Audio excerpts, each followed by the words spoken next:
se passe aujourd'hui, le Congo s'en sortira debout. Ça, c'est mon estime conviction.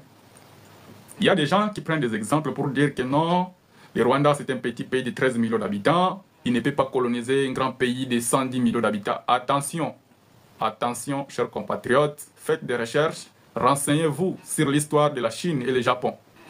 Le Japon a colonisé la Chine. Quand vous regardez la Chine populaire, c'est vraiment Chine populaire. C'est 1,4 milliard d'habitants aujourd'hui. C'est vrai qu'à l'époque, ce n'était pas pareil. Mais juste pour vous montrer que l'expérience prouve que sur le terrain, la quantité ne compte pas sur ce qui est la colonisation.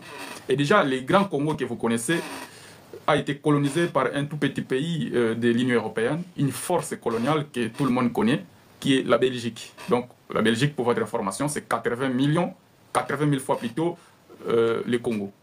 Mais la Belgique a réussi à coloniser un très grand continent de 2 345 410 mètres. Donc, faites très attention. Ne faisons pas des analyses à la bassesse, des analyses comparatives qui ne collent pas dans le cadre. Le Rwanda a bel et bien les moyens et les possibilités de nous coloniser si et seulement si la conscience nationale ne se réveille pas. Si et seulement si les Congolais ne prennent pas conscience que la lutte que Nanga fait aujourd'hui avec les Rwandais, cette lutte-là appartient au peuple. Si vous laissez cette lutte à Nanga, Nanga va arriver à Kinshasa, il va arrêter Chilombo. Soit Chilombo va fuir. Mais vous, le peuple, vous allez subir une humiliation qu'on n'a jamais vécue auparavant. Raison pour laquelle je reviens avec force sur ce numéro. Cette émission que j'intitule La conscience nationale. Son rôle, c'est quoi cette émission? Son rôle, c'est de vous montrer les dessous des cartes, vous expliquer les sous-bassements de tout ce que les politiciens disent qu'ils ne veulent pas que vous puissiez comprendre. Parce qu'il y a des hypothèses selon lesquelles Machiavel dit le peuple ne veut pas entendre de vous des choses qui ne lui plaisent pas. Le peuple veut que vous puissiez lui faire rêver. Le peuple veut que vous puissiez lui parler des illusions. Voilà ce que Félix Tshisekedi a fait dans vos têtes. Puisqu'on était en campagne électorale en novembre 2023, il vous dit, à partir de Goma, toutes ces illusions-là, toutes ces bassesses-là, c'est ça qui a marqué le peuple. Mais les autres projets qui étaient aux autres candidats, ça n'a pas marqué le peuple. Parce qu'il n'y avait pas d'illusion, parce qu'il n'y avait pas la manipulation, parce qu'il n'y avait pas le populisme. Donc Machiavel a dit, le peuple, il faut les manipuler. C'est le meilleur moyen de rester au pouvoir, de s'éterniser au pouvoir. Il faut être prêt à tout. Il faut être prêt à faire le mal. Ça, c'est Machiavel. Il n'était jamais politicien. Il était juste un sage que les politiciens consultaient. Mais au moment où même l'empereur Romain l'a consulté, quand il a dit à l'empereur non, à cette situation, fais ceci, l'empereur a douté. Il a dit, mais non, Machiavel, je croyais que tu es un sage, mais tu m'as dit de faire ça. Non, je ne fais pas ça, je fais le contraire. Et lorsque l'empereur a fait le contraire, il a échoué. Et après, il est revenu sur les idées de Machiavel. Voilà pourquoi Machiavel est devenu célèbre. Donc quand vous regardez Félix Tshisekedi, c'est quelqu'un qui applique le populisme. C'est quelqu'un qui applique ce que le peuple demande. Il n'applique pas ça par les actes, mais il applique ça par sa bouche. Mais nous sommes à une étape où le peuple a tout compris. Vous savez, sa dernière carte, c'est ce qu'il jouait pour nous dire non, constitution on est à constitution Bapaya. Et après, à un moment donné, tout le monde s'est rendu compte non, ce n'est pas une constitution Bapaya. Il y a des intérêts personnels. Le peuple doit se détacher lui-même des jungles de servitude. Parce que c'est ça la servitude. Les idées auxquelles les politiciens ont collé le peuple congolais. Je n'ai pas de sujet précis pour ce soir. Mais nous allons vraiment parler de bouche à l'oreille et très direct. Si vous avez des questions, écrivez-moi en commentaire. Je vais répondre par rapport à ces questions. Parce que la politique, telle qu'elle est jouée aujourd'hui, vous devez le savoir que toutes les forces internationales, toutes les entreprises multinationales qui sont derrière le Rwanda, ils ont un projet que nous, le peuple congolais, nous ne maîtrisons pas les teneurs. Et ces projets-là, sachez-les bien, ils sont bien préparés pour les mettre en place. Et ils ont déjà des candidats qui sont même dans le cercle du pouvoir actuellement au Congo. Vous ne pouvez pas comprendre comment marchent les dessous des cartes. Nanga se bat, mais Nanga n'est pas seul. Beaucoup ici disent non, il vit avec les Rwandais. Oui. S'il s'est mis debout pour mettre hors état de nuire, c'est lui qui s'est opposé à l'application stricte de notre constitution. Nous disons Nanga, son action, elle est tout à fait légale. Pourquoi nous disons que son action est légale?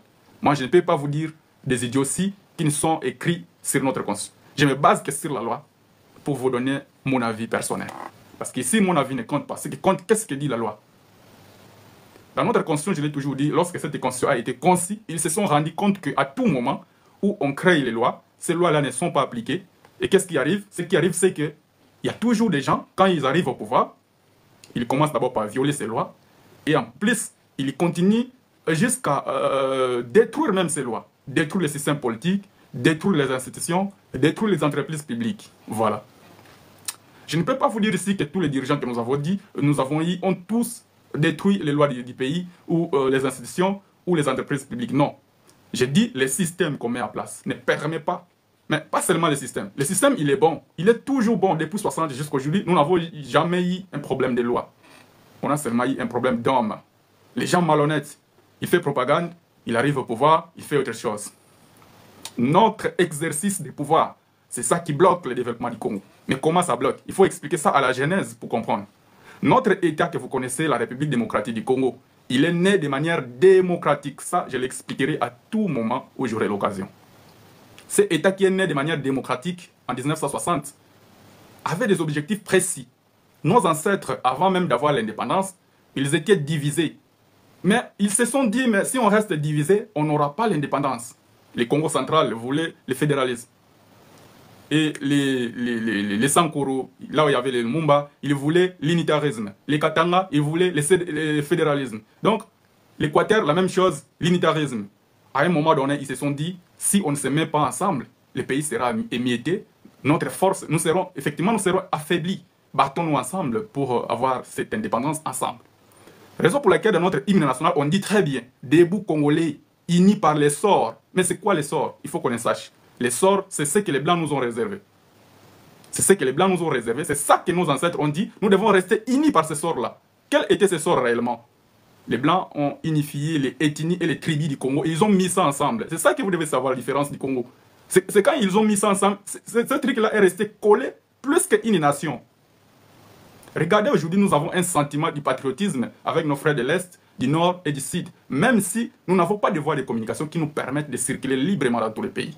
C'est-à-dire que nous avons un sentiment patriotique que personne ne peut nier.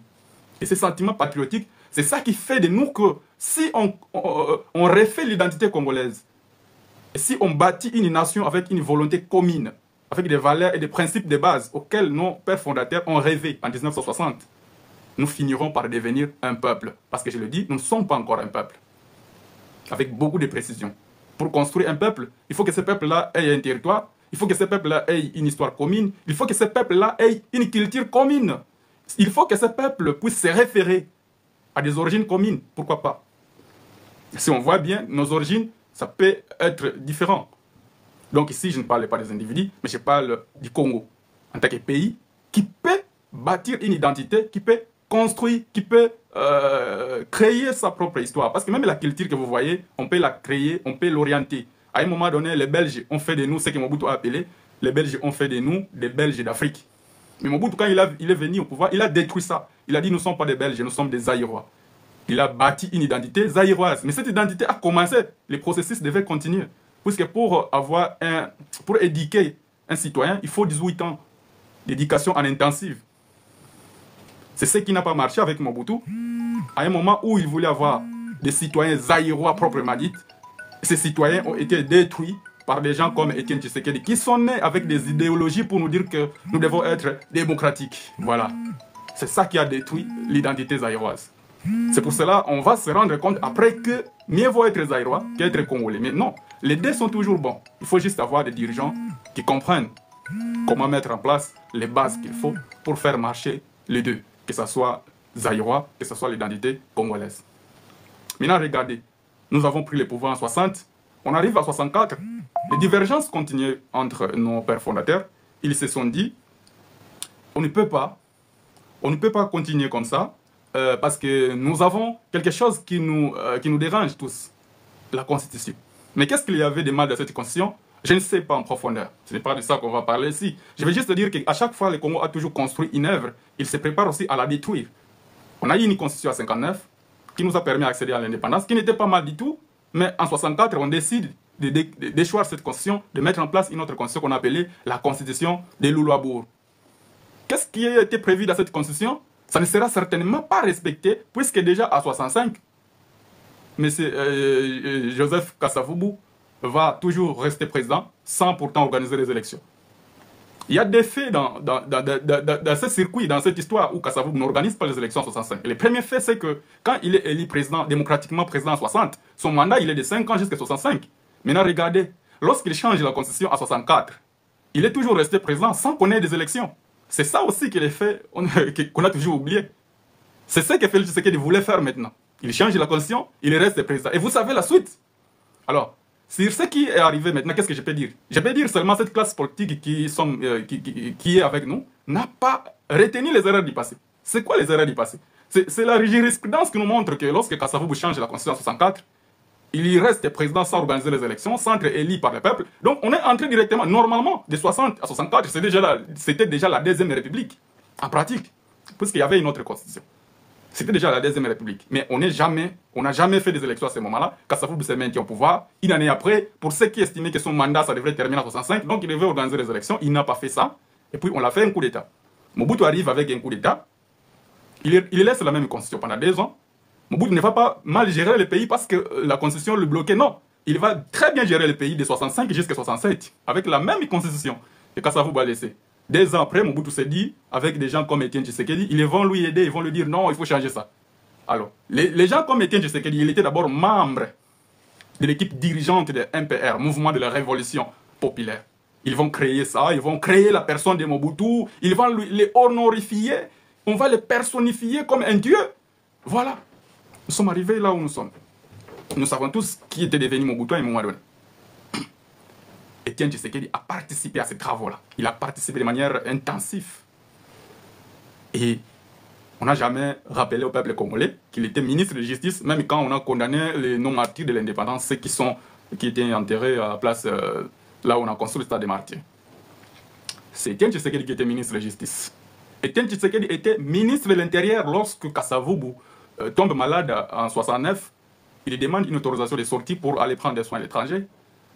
Et le ministre de l'Intérieur, Etienne Tshisekedi, va lui refuser cette autorisation.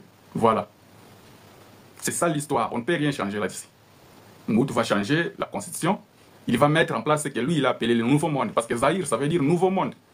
Mais ça ne vient pas de très loin, Zaïre. Zaïre, c'est notre province qu'on a laissée là, qu'on appelle le siège Mbanjakom. Donc la province, le nom du province là, du nord de l'Angola, on appelle ça province du Zaïre. Province du Zaïre. Mais ça vient d'où, province du Zaïre? Voilà. Le Zaïre, c'est un nom qui signifie seulement nouveau monde. Mais comment c'est devenu un nouveau monde exactement? Lorsque les Diego Cao sont arrivés, ils ont vu cette province, l'accès à la mer, ils se sont dit, nous sommes dans un nouveau monde. C'est eux qui ont surnommé ça Zaïre. C'est pour cela qu'on va donner ça le nom de province du Zaïre dans leur langue de portugais. Et après, ça va continuer comme ça, province du Zaïre, capitale Mbanjakongo. Et Mobutu va prendre seulement le nom Zaïre, qui veut dire nouveau monde. Nous sommes devenus nouveau monde à partir de 71 jusqu'à 97. Alors, cette période-là, on a passé des bons moments comme des mauvais moments. Mais il y avait beaucoup plus de bons moments, de stabilité, jusqu'à 1990 où tout va basculer, 91 où il y aura le pillage. C'est ça vraiment qui a réduit le Congo jusqu'à devenir ce qu'on est devenu. Mais à un moment donné, les Congolais se sont encore dit non, on doit trouver la solution pour notre pays. On ne peut pas laisser les pays mourir comme ça et puis nous, on ne fait rien. Les opposants comme partis au pouvoir, ils se sont réunis tous ensemble. Puisque nous savons déjà le 24 avril 1990, M. Joseph Mobutu, président de la République à l'époque, il va faire un discours légendaire où il va pleurer devant la représentation nationale, où il va dire que, comprenez mon émotion. Il pleure, il essuie ses larmes. Pourquoi? Parce que ce jour-là, Mobutu a décidé de libéraliser l'échiquier politique. Il a détruit ce que nous avions appelé le monopartisme. Donc il a accepté le multipartisme et en plus, il a accepté la démocratie. Il a accepté pas mal de choses qui vont avec. Parce que vous savez, la démocratie, c'est ce système que l'on juge participatif, où le peuple participe aux échéances électorales, au choix des dirigeants, à la gestion du pays. C'est ce système qui permet la redevabilité des dirigeants. C'est-à-dire que lorsqu'on vous choisit, c'est le peuple qui vous choisit. Quand vous arrivez là-bas, c'est le peuple que vous allez servir. Et lorsque vous servez ce peuple, vous devez revenir pour rendre des comptes, pour dire au peuple, non, telle chose n'a pas marché à cause de ceci. Et le peuple va choisir, est-ce que vous devez rester ou vous ne devez pas rester. Alors, la redevabilité, c'est ça qui manque même à la classe politique d'aujourd'hui. Et ils ne veulent pas la redevabilité. Nous, on regarde comment ces gens échouent sur le terrain. Nous, on regarde comment il manque de solutions. Mais ils ne veulent pas être redevables. C'est-à-dire que quand nous, on critique, ils ne veulent pas que nous, on critique. Ils veulent tout simplement nous étouffer, qu'on ne parle pas.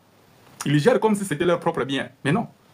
Le Congo appartient à 110 millions d'habitants. Ça, il faut que chaque dirigeant le mette en tête. Si tu ne mets pas ça en tête, tu ne mérites pas d'être dirigeant. Celui qui doit être dirigeant doit savoir que je gère un bien qui appartient à 110 millions d'habitants. Notre constitution, comme je l'ai dit, c'est celui de 2006. Les circonstances qui vont permettre à ce que cette constitution soit mise en place, lesquelles? Nous en est déjà, on met une constitution où il y aura beaucoup plus de libéralisme, où il y aura des espaces politiques pour les opposants, mais ça ne sera pas réellement appliqué. Nous savons tous comment cela a terminé. Et après, on va faire un coup d'État Mobutu. Mobutu va partir. 97, Laurent Désiré Kabila arrive. Lui aussi ne va pas continuer sur même la constitution qui était signée par tous les opposants au Conseil, au CNN. Il ne va pas accepter ça. Lui, il va diriger le pays avec un décret présidentiel jusqu'à 2001 où il va mourir. Son fils arrive. Il n'avait que 29 ans. Il faut qu'on se rende compte de ça. Moi, j'ai plus que 29 ans. Peut-être les gens peuvent me minimiser les capacités d'aller diriger comme un président de la République, même si moi je le sais qu'avec la grâce de Dieu, je peux. Alors, Kabila arrive, il n'avait que 29 ans. Regardez votre Félix qui est arrivé au pouvoir, je crois à l'âge de 55 ans. Mais Kabila n'avait que 29 ans, chers compatriotes. Il faut qu'on se les félicite. Ce n'est pas arrivé à tout le monde quand vous regardez. Ibrahim Traoré, il a 35 ans quand il arrive au pouvoir. Mais Kabila n'avait que 29 ans. C'est exceptionnel. Donc l'histoire retiendra. Peu importe ce qu'on va dire sur cet homme-là. Même si moi qui vous parle, je critique sa gestion. Mais l'histoire retiendra qu'un certain Kabila est arrivé au pouvoir à 29 ans. Il trouve 4 rébellions. Le pays était déchiré. Les Jean-Pierre Bemba que vous voyez aujourd'hui à côté de Félix Tshisekedi, il était à l'Équateur en train de tuer ses frères. Les gens comme le Azarias Roberoa, ils étaient là à Massissi, RCD Goma. Les gens comme Zaïdi Ngoma, ils étaient là. Tout le monde était là pour combattre ce petit. Mais ce petit a dit, mon père il est mort, venez tous, on va gérer ces biens qui est les nôtres à nous tous. Il nous appartient ces biens. C'est pour cela que j'ai toujours dit, lorsqu'il y a la guerre, l'État lui il appelle les peuples, venez m'aider, venez m'aider. Mais lorsque la guerre prend fin, il n'appelle plus le peuple, il appelle les protagonistes. Ceux qui ont décidé de tuer les gens, c'est eux qu'on va appeler. Pour faire quoi? Pour partager le butin.